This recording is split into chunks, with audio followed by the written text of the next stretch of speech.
Well, hey, everybody, welcome to another episode of the Sweeter After Difficulty podcast. I am Randy Highsmith, and today we're going to do something kind of different, something kind of special.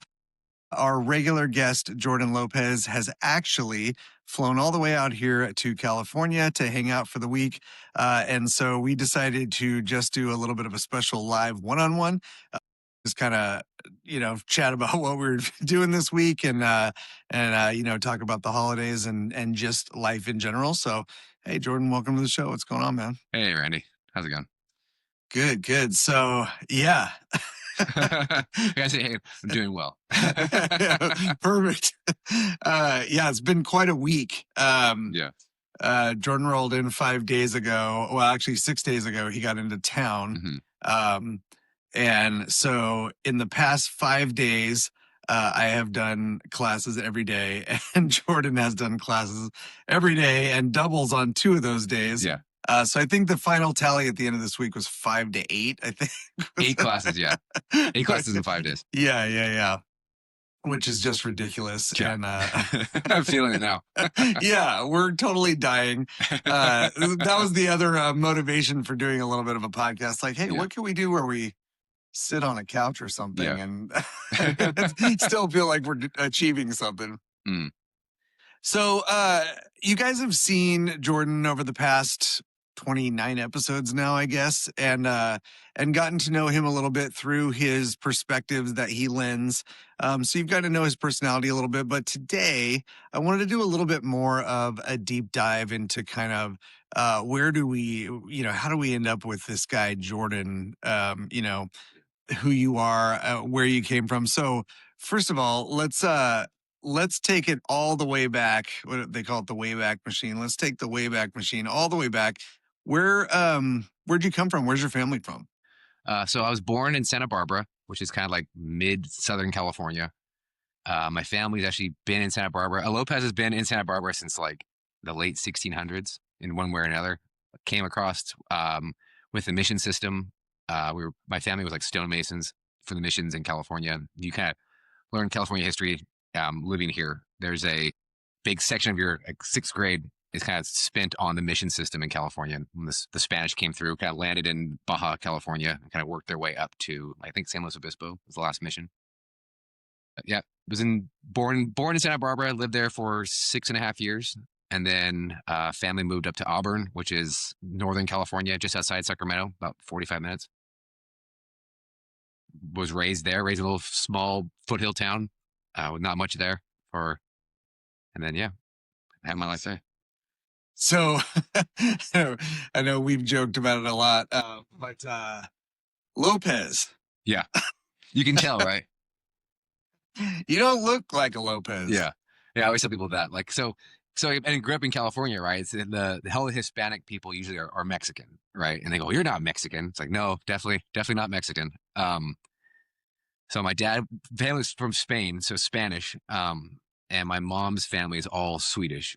So we did a 23andMe, and my mom was like 70% plus Norwegian, and my dad was like 0.02% Hispanic. And so it's like, well, yeah, that's why I'm 6'4" with red facial hair. don't fit that the mold of being Hispanic, but yeah, Hispanic in name only for sure. Yeah. So there's a lot of different roads we could go down. Obviously, for anybody who's listened to the show for any length of time, you've noticed a couple of things about Jordan. Number one, he is known on the show as the Quote Master General. So where'd the love of quotes come from? I'm not sure, actually. And I've been thinking about that a lot, somewhat recently. And I feel like it's just, quotes are a great way to kind of encapsulate a situation or encapsulate a thought or encapsulate kind of a perspective on something. And I have on my phone, I have like thousands of quotes, just kind of copy and paste. Whenever I hear a good one on a podcast or read a good one from a book or a Instagram post or whatever, I'm usually trying to write it down and trying to attribute it to somebody. But I don't know. Quotes have always kind of spoke to me in just different situations, different people's experiences for what situations are and how they kind of are able to transfer over to you personally or to the situation you kind of find yourself in. Yeah. Do you think that there's any tie-in between because I love a good quote too, right? Do you think there's any tie-in between our love of quotes and this sort of headline culture that we find ourselves in? Because a quote really is just a part of a statement, right? It's not usually like the whole thing. There's usually some context and before and afters, and then that part like maybe that's the powerful line or whatever. Yeah. Um, have you ever thought about that? Yeah, I think yeah, context is always key, right? Whatever with whatever you're doing, like whatever you're reading, whatever you're kind of studying, it's important to know kind of what led up to it, and then what you're doing there now, and kind of what the situation is. And oftentimes, it is catching the quote is that catches your attention, right? And it might make you want to read like a Marcus Aurelius quote, go read his meditations book, or kind of figure out what he was saying or why he was saying it. And but yeah, I think the culture that we kind of find ourselves in now, so many people don't have the time to really read the full story. So they kind of read the headline and then maybe the subheadline, maybe a paragraph or two. But oftentimes you're moving on so quickly from the story to the next thing. I know we've talked about it a little bit on the show, but do you think there's a danger to just plucking one part of something out and without context explaining? Like I'm always interested how uh, when I would go to church when I was younger, like the pastor would be up there on the stage talking, right? And he'd say this, today we're gonna talk about, and he would name a specific scripture verse. And even as a kid, I always thought, well, but this is part of a letter, right? So like somebody was writing a letter somewhere, and then it got included in this book, and now we're just picking like a random line out of the middle of a letter that he wrote with zero context, and we're making writing a narrative around it, right? Essentially. So I think the reason why I'm bringing it up is because I like quotes too, here and there I've found myself drawn or attracted to a quote that somebody said, and then I want to find out what the context was, right? So I go looking into it, and I'm like, oh, it turns out this wasn't like a really great person, or like I don't want to be attributing quotations to to someone that whose views in general I don't agree with because they had one thing they said that, like taken in a fragmented way. I was just curious about that. It's something I've been thinking about. Yeah, because it happens like with Nietzsche recently. Like well, not recently, but historically, right? Like Nietzsche has all these amazing books and perspectives and thoughts, and then Germany and the Nazis kind of started to use a lot of it in their perspective and their words and stuff like that. And so it's hard to kind of separate those two out. Yeah, especially when there's philosophical similarities. Yeah. Yeah, it's fascinating. And clearly I'm not, like I said, I love a good quote. I'm not attacking it. I'm attacked, Randy. How dare you? But get your shit together, would you, Lopez? Yeah, super interesting. The other thing that you will undoubtedly have picked up on, if you're paying any sort of attention, is that there's an interesting dynamic within the group of where we tend to take the conversation, right? And Jordan, you pretty much can be counted on to take the conversation, down violence road. Maybe it's more of an avenue, but yeah. Violence avenue. Yeah, I'm so sorry. But let's talk a little bit about that because, knowing you for as long as I've known you now and knowing your family and being around, definitely not always like a violent guy, right? Like, so what did that look like? I know you were born naturally athletic, but can't help it, man. It's just something that those of us who are not naturally athletic say to comfort ourselves. But what other sports and talk to me about like the journey to finding jujitsu. So I started playing baseball, actually t-ball, when I was really young, right, like 4 years old, and so I kind of did baseball from 4 years old to 18 years old. Did a little bit of like select ball as I got older. Was good, but not amazing, right? I had a couple colleges who wanted to give me like partial scholarships, but I was really burned out by the sport. And I was in a time when the sport started becoming like you have to pick a sport and then focus all of your attention on that. Like early 2000s, where it was like baseball became year round. And so it wasn't just a season anymore. It was like there's normal baseball in the spring, and then there's summer ball and fall ball and clinics, and these things were kind of happening year round, and you get like this specialization in one sport, right? And so I did that. I played in a select team my last couple of years in high school, and I had a really good time doing it. But I also had a terrible coach my varsity years, my junior and senior years. Really terrible coach, and just kind of burned me out of it. I remember like finishing the last game and getting in my car and like driving home and being like, I'm never gonna play baseball ever again. And I probably didn't throw a baseball for years after that. And I just kind of closed that door. And even now, it's like my daughter was playing t-ball, and they're like, "Oh, does any of the dads want to help coach?" I'm like, "Nope, I've never played baseball before in my life," because I know what happens, right, when you get that situation. But yeah, and it's just I did it for a long time, kind of specialized in it, played first base, like batted fourth, was a good hitter, was a good player, but in general wasn't good enough to kind of make that next step. So I kind of just ended that. And that was like, 18 years old. And so kind of tooled around a little bit and kind of found my dad bought a nice mountain bike, and I went and rode it and then broke it. And he was just like, broke it a couple times and kept fixing it. And he's like, you need to buy your own bike. Like, I don't want you breaking mine.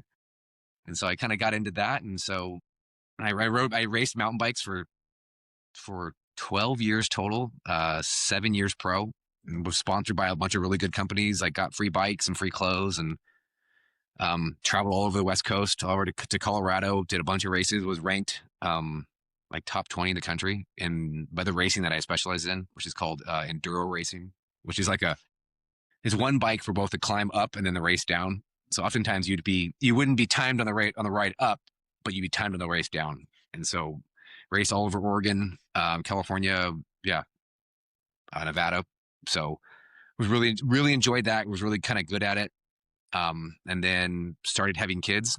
And when with one kid, you could kind of still do it, but it's really difficult. And then when my second child was born, my son was born, I kind of knew I had no time. Like, and it was a bummer, but I was good at it. I had a really good sponsorship with Specialized Bikes and One Industries Clothing. They just would send me t-shirts and clothes all the time, and Specialized was sending me bikes.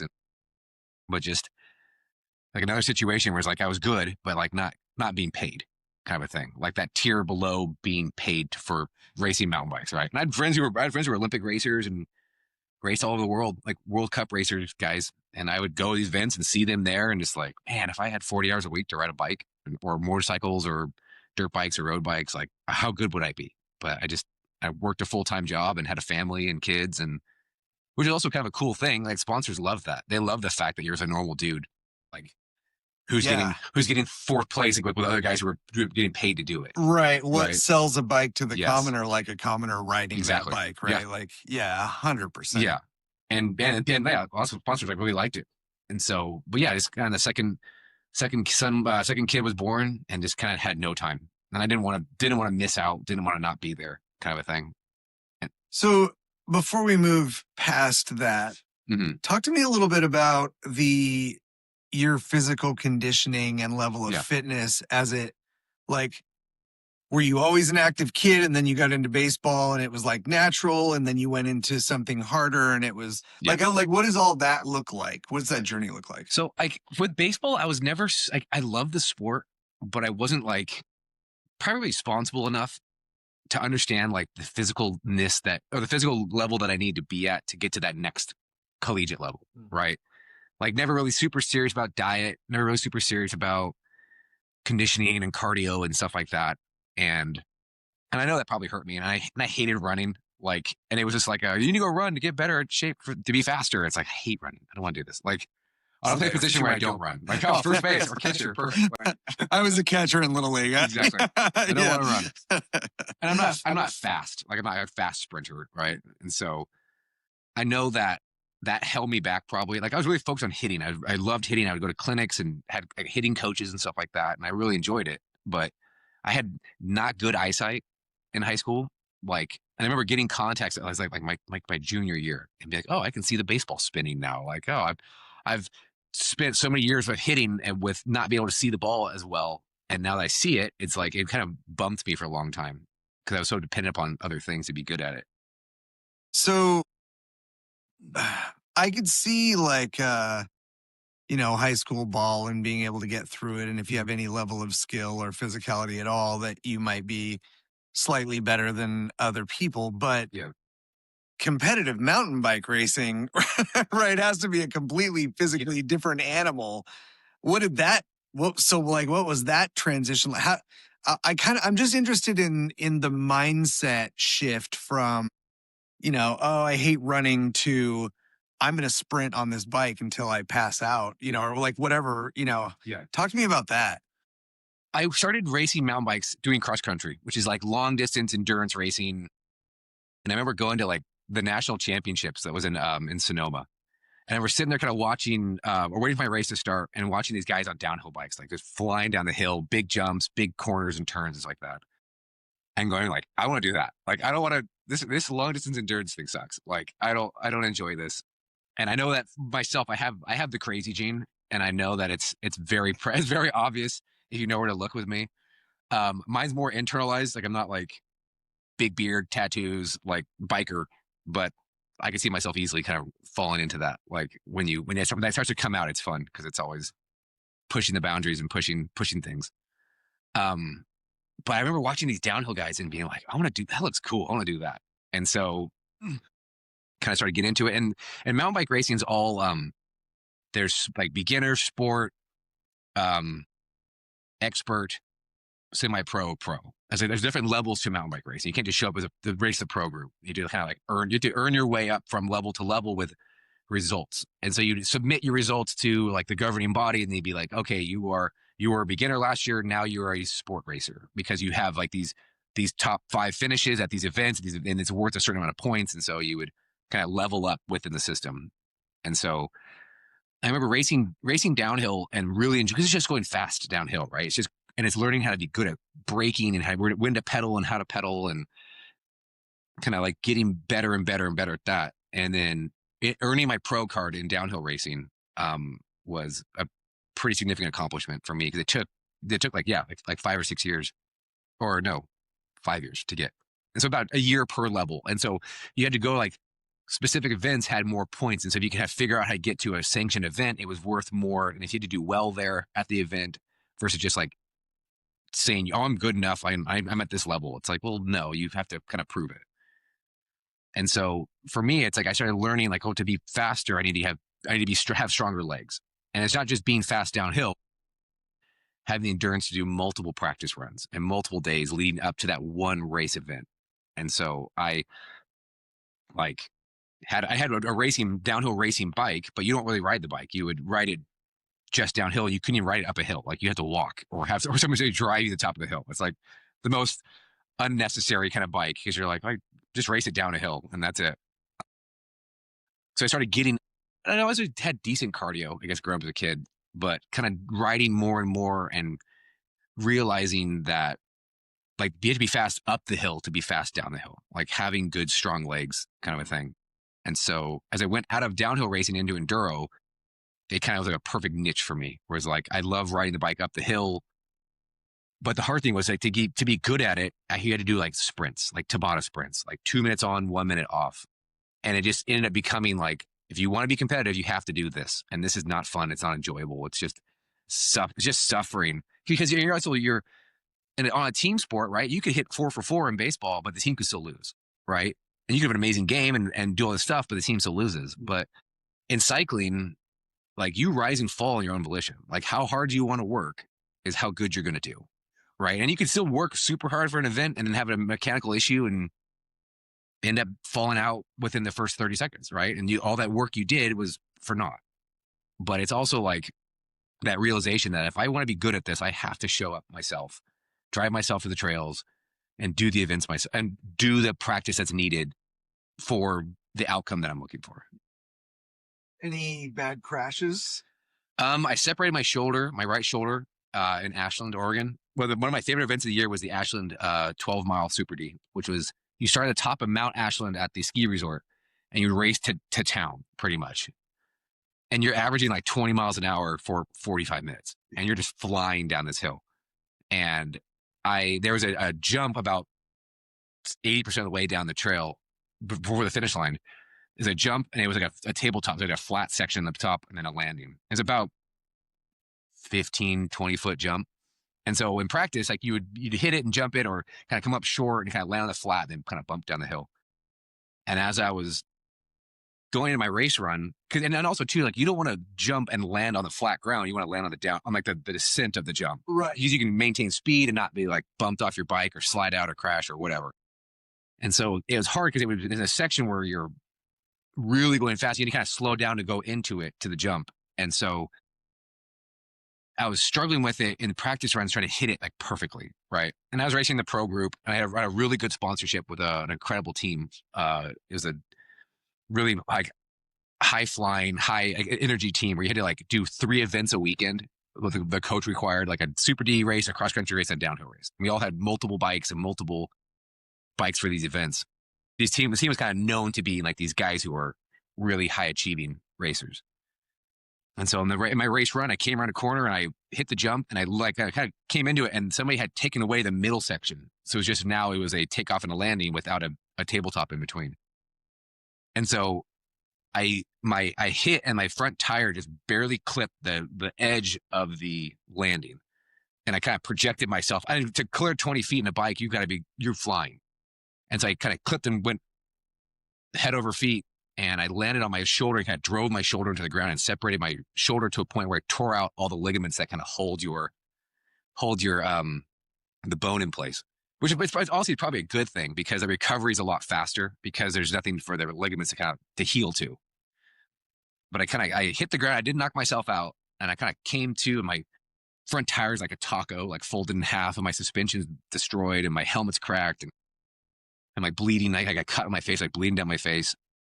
And I like go to look at my bike, and it's just in the folded up mess. And I go to grab it with my right hand, and my right arm won't move. I'm like, that's not good. So I pick up my left hand, and people are like running over to me. They're like, oh my gosh, like stay here, stay here. I'm like, no, I gotta go. Like their event's still going. They're like, you're not gonna finish. I'm like, no, I'm gonna walk. I'm gonna walk to the finish line. I'm gonna finish this race. Like, this is my favorite event of the year. And I like put my bike over my left shoulder and started kind of walking down the trail. And I still remember this lady's like yelling at me to like, no, come back. And I remember this guy being like, hey, he's a pro racer. He's not going to stop. Like, you got to let him go. He's not going to sit here with you and talk about this. Like, he's got to keep going. And so I carried my bike through the finish line. And the whole time I'm like thinking, I'm like, I wonder how bad this is. Like my arm's not moving. I can't lift my arm. Like, this might be kind of bad. And I walk to the finish line. I kind of come through, and then I'm like, hey, where's the medical tent at? And they're like, oh, it's over there. I'm like, all right, thanks. I kind of walk my bike over, and they're like, oh my gosh, and like push people out of the way, and like bring me in, and they call an ambulance, and I'm just like, we go to the hospital, got a bunch of X-rays and stuff like that. Yeah, it was about 12 weeks off, kind of just it was mid-season, so it's kind of a real bummer that it happened then, but it was really kind of a time to kind of reevaluate and focus on cardio and stuff like that. But yeah, that's been the worst thing.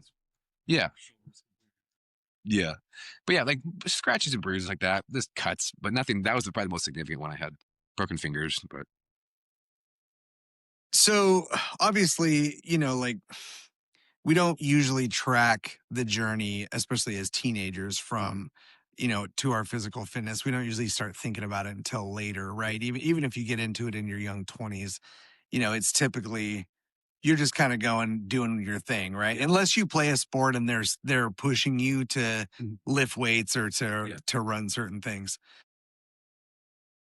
So did those kind of races, do you feel like that shaped your mindset about your endurance, about, how far you could make it? Yeah.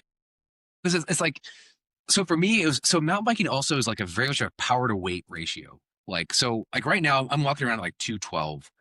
Like when I was racing mountain bikes, I was 172. Right. Like, so I got 40 pounds lighter, and I looked emaciated, and people thought I had an eating disorder, and they're like, yeah, I probably did have a version of something like to be look at food as such a negative thing because it's like everything you'd eat, you just be like, is this gonna make me slower up the hill? Like not seeing it as like I need to fuel my body and be healthy. It's like, no, no, no, I don't want to be any heavier than I need to be. Because if there's races where you'd be like, for every pound you were over your optimal weight was like minutes slower up this hill. And it's an hour long climb. You're like, I don't want to be climbing for an hour and 10 minutes. I want to be climbing for an hour at the most. And so I'm like focusing on that, focusing on like leg strength and like I was so focused on that.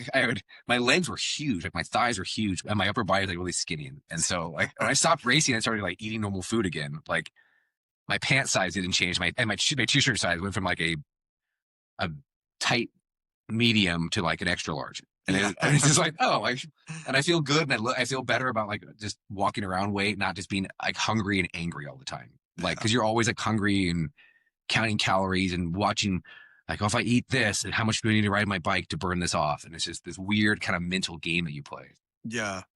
And yeah, I was always built more like a bulldog, like, and I had strong legs. Like I had them, like when I got into wrestling in high school, I really went animal at it and, got really strong. But my legs just never were huge. They're defined and they're like, they're not, I don't carry fat down there, but it literally is like, zoop, like all the way down to the floor.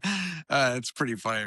Yeah. I think though too, like with racing, it was like, I remember like getting to a point in my racing career was like heat or weather and injury is not going to stop me. Like I don't care how, because I lived in Auburn and Auburn's amazing for mountain biking and it gets hot there in the summertime, like a dry heat. It would get to 110, 114 on days. And those are days I look forward to. Like I'm going to go ride today because if I can learn how to ride in this weather, I can go anywhere and do anything. Like if I can learn it. And I remember one of the guys at the racing team that's on, his name's Mark Weir. And he was an incredible mountain biker, incredible coach, or incredible team captain. And he'd just be like, "Hey guys, everybody's suffering. Everybody's dealing with the heat. Everybody's is affected by it. It's just how you decide to let it affect you is what you're going to do. Like almost like a stoic perspective, right?" And so I remember kind of hearing him, and then he would go and just do incredible at these events and be like, "I want to be like that. I don't want things to bother me. Like I'm the mental part of it to hold me back." And I remember doing that year over year. And in racing, I would do like 15 to 20 events a year, races a year. And so you do that for 12 years and you're doing hundreds and hundreds of races and kind of getting your style of racing down and what you do and what you're good at. And it's just like, well, if I can get good at suffering, I can outsuffer people in my training that I might be ready for my event, be better prepared for the event. And so, and riding in Auburn in the summertime was all about suffering and kind of embracing it and getting good and dealing with it in the moment was kind of my thing. And it's definitely applied to a lot more since then. Yeah. It's interesting too, to find so much passion in the solo sport versus the team sport. I relate to that a lot. Like I was never drawn to those team sports because I hated the idea that I was going to be the weak link in the team, or B, that I was going to be a strong link and the weak links were going to keep me from winning anyway. Like I just always felt like I didn't like that. So I was drawn to wrestling. I was drawn to, eventually I did a martial art called Kendo, which is like a Japanese sword fighting, like bamboo sword fighting art. You wear the full armor and everything. But again, it's just you, right? Like you versus someone else. And then, of course, ultimately we get to jujitsu. So you're reaching to the end of your racing time. How long was it between the time where you kind of parked the bike and picked up the gi? So I started jujitsu in 2007, like May 10th, 2007. So I stopped racing in 2006. Like my last event was like end of October, and I had a really good race. I got I finished up in fourth place, and I had like 40 people, 50 people. Like so, one of my top events, my favorite event of the year, the Ashland Enduro, and like finished on a high note. Sponsors were happy. Like we were talking about racing the next year. I'm just like, no, guys, I think I'm done. Like I can't give you what you need. I feel wrong taking the sponsorships from people who actually are going to be out there racing and doing good. And so And I still have friends in the industry like Spy. I have a friend there, and so I still get sunglasses from them for cost, pretty much, which is great. But um, yeah, it's just I took some time off because yeah, I was so light, and I didn't want to do anything like any kind of next sport being 175, 180 pounds. Like I wanted to work out. I wanted to kind of get my body back to a healthy walking around weight, and it came back really quickly. But it's about probably 6 months, 7 months between the end of cycling and jujitsu. Yeah, which is still pretty fast. Yeah, still pretty fast. Yeah. Right. Well, how'd you get into it? Like, what was? So at my church, I had a guy who was a blue belt, and he loved mountain biking too. And so we'd talk about like cycling and stuff like that. And I just kind of told him like, oh, I'm getting done with cycling. He's like, I think you should do jujitsu. I think you'd love it. I'm like, I don't know. Like, I've never done martial arts, never done anything. Like, always been a sports guy. And he's like, I think you should. And he kind of wore me down. And so I remember going to first class. It was at a Hobson Mora school in Roseville, which is another suburb of Sacramento. And I walked in, and it was funny because I was a big guy. My weight has always fluctuated a ton. Like when I was in high school playing baseball, I was like 210, 215. After high school, I worked out like religiously, like 6 days a week, did all the stuff, and I got to like 260 was my heaviest weight. And I wasn't fat, I was just big. And then I started racing mountain bikes. Then I started dating my now wife. Went from working all the time to not working all the time. And I went from 260 to like 240, but I was like fat. And so I remember then I got on like, I did Weight Watchers and dropped a bunch of weight and didn't want to be that fat dude. Yeah. And so then cycling just melted it off of me. And so then, yeah, as I went into jujitsu, I remember going in there and just being a big guy. This is funny in jujitsu when you see the big guys walk in, you're like, ooh, big guy. Like I want to try my stuff out on him, see how it works on him. He looks athletic, he looks strong. Like I want to try out my moves on him. And I remember I just got like all the bigger blue belts wanted to roll with me because I was a big guy. Like I didn't kind of fall into that white belt rut where, and at this school too, it was a very more of a traditional school. Like you couldn't ask up for roles. Like white belts were stuck with white belts, blue belts with blue belts, purple, and so on. And so you're kind of like stuck there. And if somebody wanted to show you attention, then you could move up and they want to practice their stuff on you. But if nobody wanted to show you attention, like you're kind of stuck drilling with white belts, rolling with white belts. And so my kind of first real training partner, his name is Zach, was a high level blue belt at the time. He's like, you and I are the same size. I'll work with you. If you show up consistently, like I'll train with you'll be my training partner. And so it was kind of cool. But yeah, that first class, I remember just like feeling like a light switch was turned on in a part of my brain that I didn't know existed. Like a room was exposed in my mind that I didn't know it was there. Had no idea about it. And as I walked out, the light switch was turned off. And it's like, how do I get back here? How do I figure out where this place is again? And how do I tap into what the potential is for this room? Like I felt like I was good at it naturally, not good at it, but like the more I trained it, the more I felt like I was meant to be doing something like this, like meant to be grappling, meant to be using my body in this way. Yeah, I think I know what you mean. When I started, it felt like this is really, really hard and intense. And I hope I don't quit because I think I found something special. Yeah. And yeah, and obviously I didn't quit, thank God. But I mean, we all have those days, right? You drive home in silence. You're like, what am I doing? Like, yeah, but I think worse than that was like, I probably in a way that made logical sense to an immature version of myself. mm-hmm. I probably would run into roadblocks in something that was, that I was interested in that was too difficult because I thought I'm really going to have to pull energy and time away from something else to give it to this to get better. And I don't know how important that is to me. Right. See, for me, it's like I get obsessive with whatever I'm doing, right? And it becomes like my focus and all my mental focus kind of goes into that. Like it'd be at my job, be at my family, be it with the sport that I'm doing at the time, right? Like varsity baseball, professional mountain biker, like jujitsu. And so I remember doing that, and I had so many days of just driving home, just being like, I don't think these people like me. Like I'm so bad at this. Like why can I not? Like I'm way more athletic than that guy is, and how come he can do it and I can't do it? I remember it just driving me crazy for so long. But for me, it's like I remember within the first month or so, I'm like, I'm getting my black belt. Like that is the goal. I'm gonna figure this sport out and I'm gonna get good at this sport and I'm gonna get my black belt. And there's no like, oh, I'm just not gonna quit. It's like, no, no, no. I'm getting my black belt and I'm gonna treat this sport like a sport. I've achieved high level in other sports, and I'm gonna take that laser beam that it took me to be successful at cycling. I'm gonna focus that laser beam in jujitsu now. Yeah, dude, it was so similar.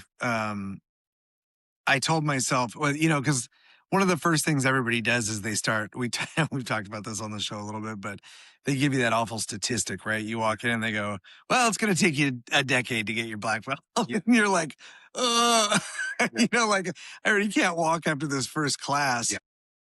I do remember uh sitting down, in a quiet place and just kind of talking to myself and saying, I'm we're gonna commit here Mhm. to getting this black belt, and we're gonna do it by the time we're 50. Mhm. Right? Like I'm gonna do this. I'm gonna not quit no matter what it means. I'm gonna keep going. By the time I'm 50, I'm gonna get it. And I'm on track for that, uh, which is great. It's not as important to me anymore. Like that final, like when if it happens before that isn't as important to me as it was. Yeah. Um, because of jujitsu's transformed me so drastically. Mhm. That even the things that I thought were super important priorities became like not as important. Yeah. But uh yeah, I remember very distinctly being like, this has potential to really turn some things over for me.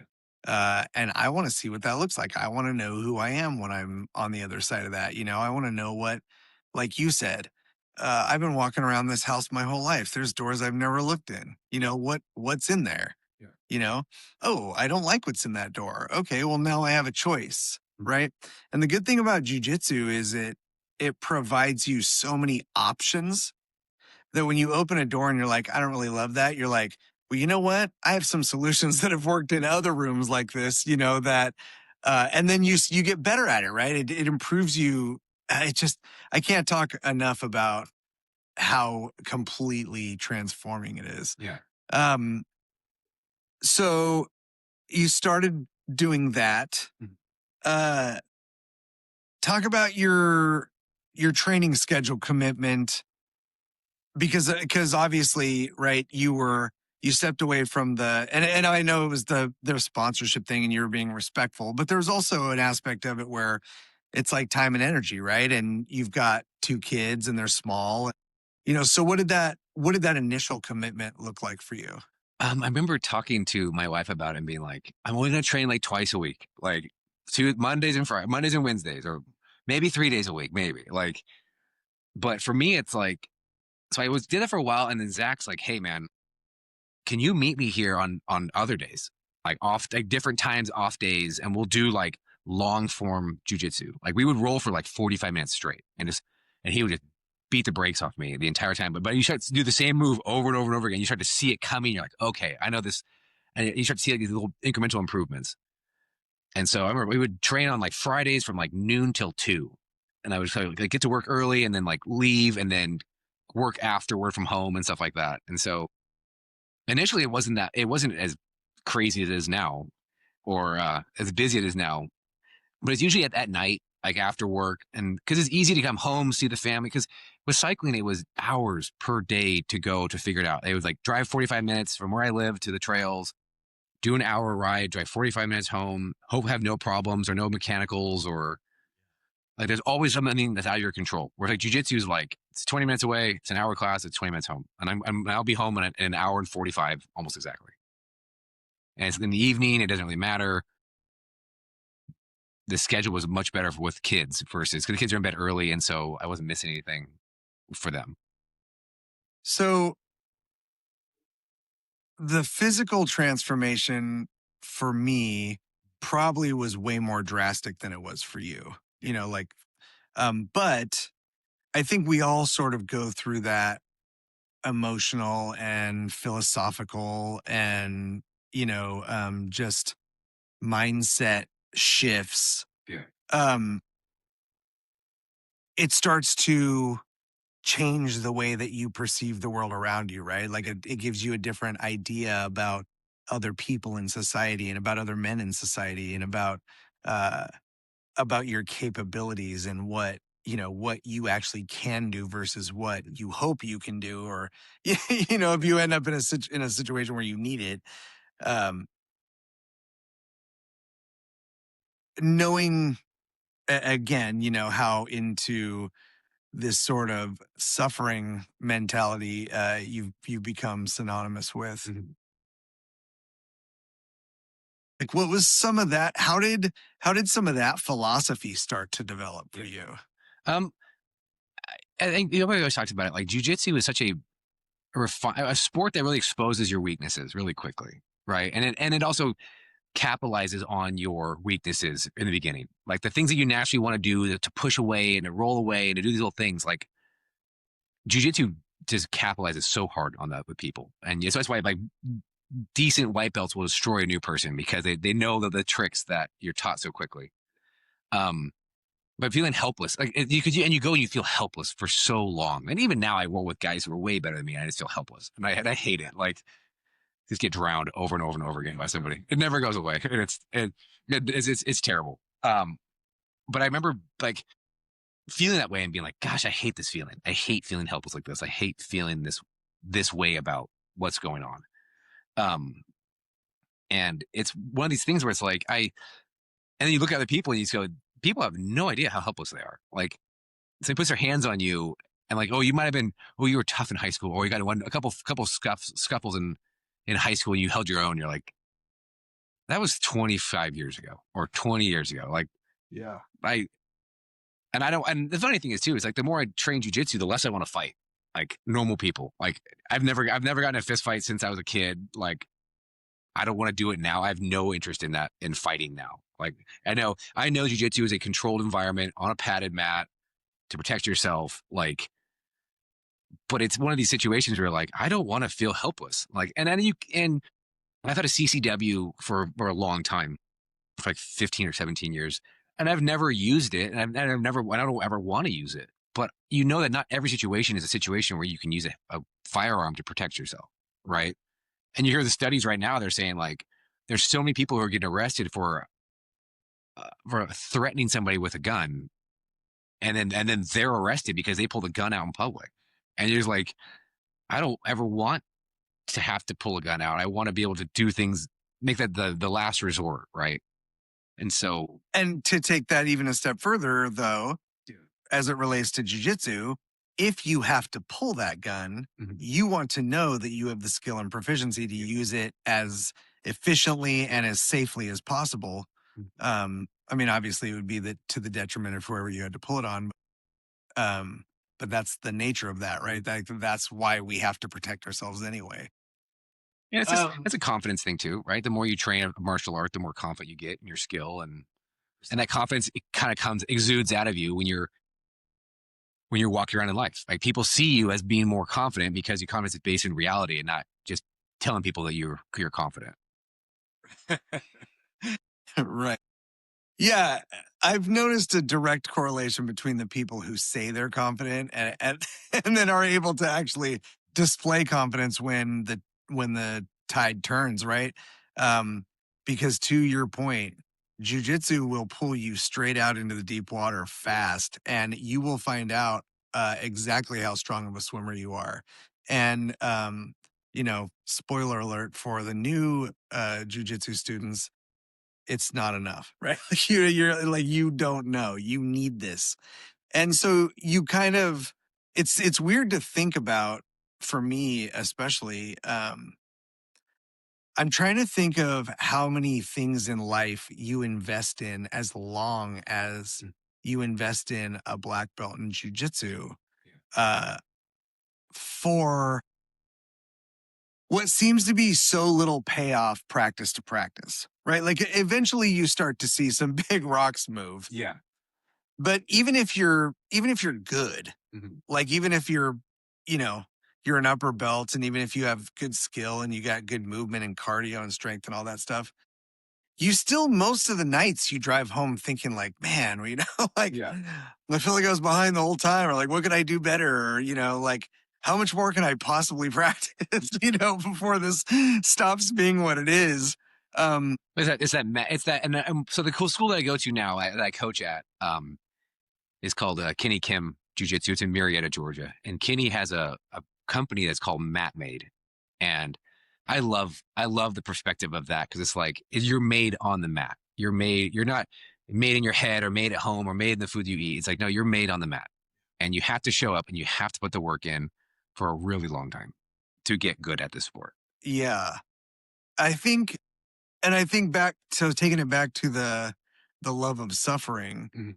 um and I've declared publicly quite, often that, I'm not a fan of suffering, but that's also semi hypocritical and not true because, like I really do go jump in the pool with, giant sharks all the time and just, Mhm. fight my way out, until it's over.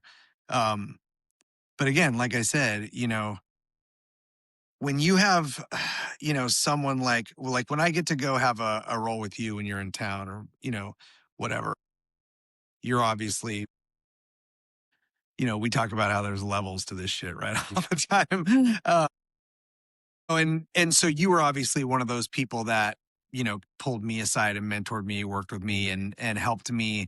Uh, we've got Jimmy, that status that we talk about, Jimmy. But then Jimmy imparted that into you and you developed a way to make it relatable. And so I got to absorb way more of what Jimmy was teaching because Mhm. you were able to let me work on it and practice it and things like that. And then, of course, we try to all keep paying it down.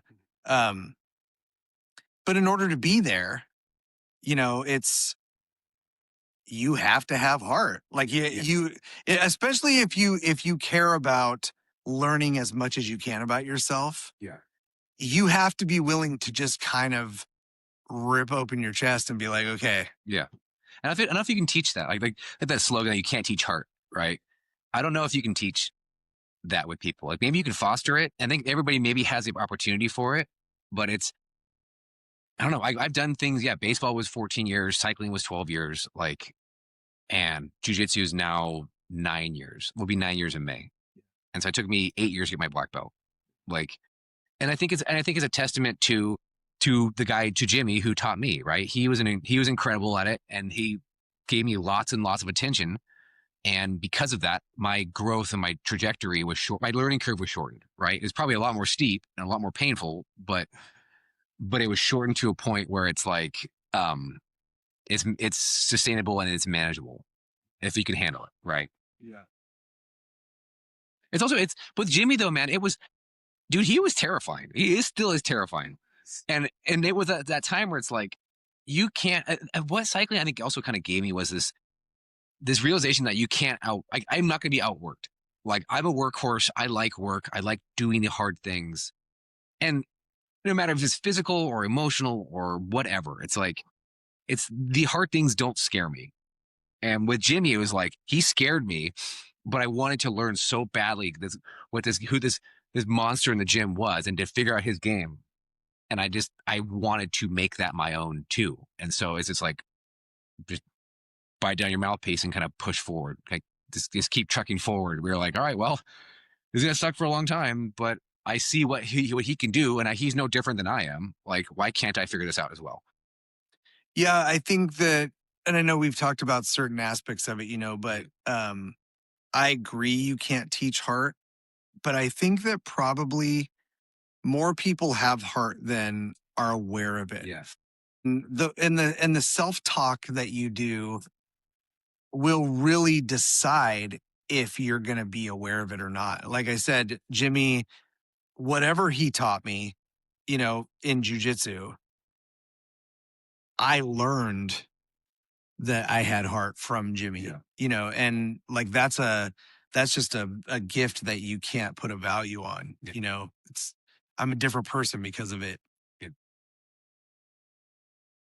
What do you think? So outside of jujitsu, right? Because even though it's been a sort of something to consume you, and it doesn't look like there's an end in sight, right? You're going to keep training. You probably love it more now than you ever have. And then that's the thing. People always say like, "Oh, you get your black belt, and then the game really starts." And it's so true. Like I feel like I'm a different person now, but than who I was a month before I got my black belt. Sure. Like I love the sport now. I'm refining my game so much. I'm finding people to invest in and to see their game change and their games grow, and being so proud of the work that they're doing and being proud of their growth trajectory. Like that means more to me. Seeing specific people that people have invested in, like seeing a picture of them posted on the team page doing the move that I taught them, like, and being just incredibly proud of that, of seeing them in that move, in that position, like, because I know I taught them that position. And it's just like, I love it. I love that almost like I told you this. I'd much rather be an incredible coach and be good at jujitsu than be an incredible jujitsu practitioner and be a good coach. Like it's the investment part for me that means the most. Yeah. Yeah. Well, you're both of those. So that works out okay. Yeah. That's interesting. Um, so I want to shift gears just a little bit. Uh, this is a question that I usually ask my one-on-ones, and this is kind of a funny interview to do. Not funny, but it's interesting to do it because, usually I start with a one-on-one introduction, and then you start coming around. But we did it backwards, which is great. It's been awesome. Um, but this is a question I ask of my one-on-one guests. If you were writing the book of your life, what would this chapter be called? Right now, Yeah. um, it'd probably be called change. Um, so my wife and I right now are separated and are heading towards a divorce, towards it in changing. And it's really this huge kind of big part of my life where it's like lots of things are changing and lots of things are either being scoured away um are adjusting and changing. And the interesting one thing is like jujitsu has become really a place now where I have this community, where I have this group of friends, where it's a constant in my life, right? Where when everything else is just falling apart or is adjusting or is becoming, and even right now, the guys are texting on the group chat about whatever. But it's fun to kind of have that community there. Even being across the country now, like I've been getting messages from them, like, "Oh, when are you going to be back? Looking forward to Monday." Like going through that, and so the change that is coming in life, there's lots of bad things coming, lots of hard times coming. But I don't know. I've gone through a lot of change in my life historically and gotten through it, and I have a set of skills, I guess now you could say, or a work ethic that's going to take to kind of hold me through that period in time. Yeah. Such a hard time. And I really appreciate you being vulnerable enough to open up about that. But it's interesting how when something like that happens, we find ourselves inundated with opinions. Yeah. Right? Like every single person in our life, every person related to someone in our life, everyone has an opinion or a thought on our situation, right? They have no idea what our day to day, minute to minute life looks like, Yeah. right? It's just overall, all of a sudden, you don't fit that mold Yeah. of what we've come to know or expect of you. And I think change it's a fascinating answer, right? Because, well, I mean, honestly, because words are so important to me. Like, you say change, and instantly my head filled with like 5 different examples of change, right? So, um, the one that the one that's out front for whatever reason is like change, like quarters, dimes, nickels. I don't know why. Like, but I think that's interesting too, and I think that the reason why that's popping into my head is because uh, we feel like life is just taking. It's just taking from us. It's gonna slowly take our strength and our endurance. It's gonna slowly take our minds. It's gonna slowly take our bodies. It's gonna eventually that is there for all of us, right? Um, but change is like something you get back, right? Like Yeah. it's the things that you're able to salvage, right? Like this didn't cost me as much after all as I thought it was going to. And now I have this. What can I do with this now? Right? Like um most people are, I think, scared of change. And you hear there's all kinds of quotes about it, better the devil you know, and all those kind of things. But the nature of life, the nature of everything is change, right? Everything constantly changes. What's We that? have Oh, that's that quote, right? Like the universe is change, and we are what we make it. I Yeah. mean, literally, because everything that we do is a construct. It's something that we have agreed to believe is the truth. It's the boundaries, right?